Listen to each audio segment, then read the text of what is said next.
So, music.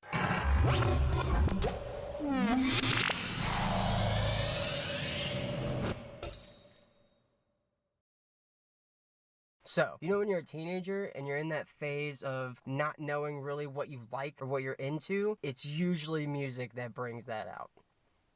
When I was growing up, primarily what was played in my parents' house was country music, and by the time I was in middle school, early high school, I started to experiment with other types of music. By the time I was 13, I was at a friend's house. I heard a song that pretty much was like, "This is where you belong," and I'll never forget the song, and a lot of you know it, but it was Slipknot's Wait and Bleed. Ever since I heard that song, it's just been a roller coaster of just metal, just fucking everywhere around me.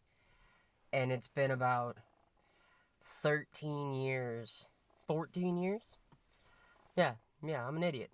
About 14 years, and pretty much when I heard that song, I became so obsessed with that song and with that band that it was unhealthy.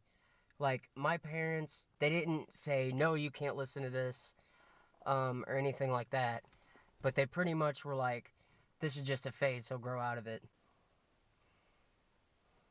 Didn't happen. Sorry. I'm gonna go ahead and fast forward 2 or 3 years. By the time I was actually listening to this type of music, and I had met some people who were in a few bands, and they pretty much were like, "Hey, we need a vocalist." I did not know what I was doing. I was playing drums by this time for like a year and a half maybe. I had no clue what I was doing. I was like, "Oh, vocals could be pretty easy." They weren't. But I love those guys for saying, "Hey, you should give this a shot." If I never would have met those guys, I never would have done what I did as far as musically, and I don't think I ever would have achieved what I did. Now, it wasn't much, but the things that I've achieved, I'm extremely proud of because I worked my ass off for it. But by the time I learned the ins and outs, the music scene gave me an opportunity to meet people that had become my best friends and taught me more stuff than I thought I was ever going to know about music. Now, if you fast forward a couple of more years, I did a full length, an EP, with a couple other bands. My health just started to catch up with me. It was getting to the point to where it was taking its toll on me. I couldn't perform live, and that was taking its toll on me mentally. And I kind of just stopped playing music because I couldn't do it. And I stopped writing, and that again took a toll on me because my writing was letting me get stuff out, like, stuff that was bothering me and stuff that I was going through, and just not being able to do that was pretty much just building all of this up like a fucking explosive, and it was gonna go off. In my opinion, to put how you feel into words, whether it be on paper, via a screen, typing, whatever, that's art to me. If you can let someone know how you feel via, a type of music or a poem or something like that, that's art. Especially for us guys who play metal. We put on this hard-ass facade like nothing is, like we don't care, blah, blah, blah, blah, blah. But that is 100% not true. If you go and you can look at some of the heaviest bands in the world, and I guarantee you'll find some type of lyrics with some type of emotion or story behind it that they just, it'll hit you, or you can feel how they felt when they wrote it, and it blows my mind. The fact that people can sit there and say, "Oh, this is just screaming, it doesn't take any talent," like, that's 100% not true.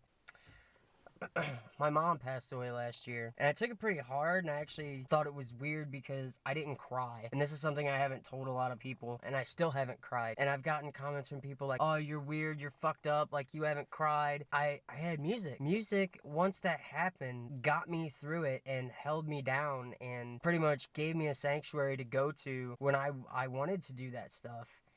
But I don't want to say I didn't think I should have. It just wasn't something that happened on its own. The way people think about music these days is kind of fucked, especially metal. Like, it blows my mind that people think this way about music, whether it's metal, hip-hop, you know, whatever, just that it's just talentless, and it blows my mind. Now, don't get me wrong, some of the shit that you hear on the fucking radio that's written by like 9 or 10 people that is literally the same fucking line over and over and over and over and over and over and over, that shit's fucking garbage. That has no emotion at all, no meaning at all. You're listening to Rihanna's fucking, all I do is work, work, work, work, work. Yeah, cool fucking story, dude. So does everyone else. Who the fuck cares? I'm consistently listening to music. Like, I don't think there's a time, besides right now, obviously, that I'm not listening to music or, you know, have something playing in my head. But I just want to let people know, like, if you're in a dark spot, like, and you need some like getaway, turn on some music, man. Music is how emotions sound. If you want to put how you feel into sound, that is music. So if you need, you know, a virtual shoulder or something, just find some music to get you through it, because I guarantee you, no matter what you're going through, you can find something that will help you.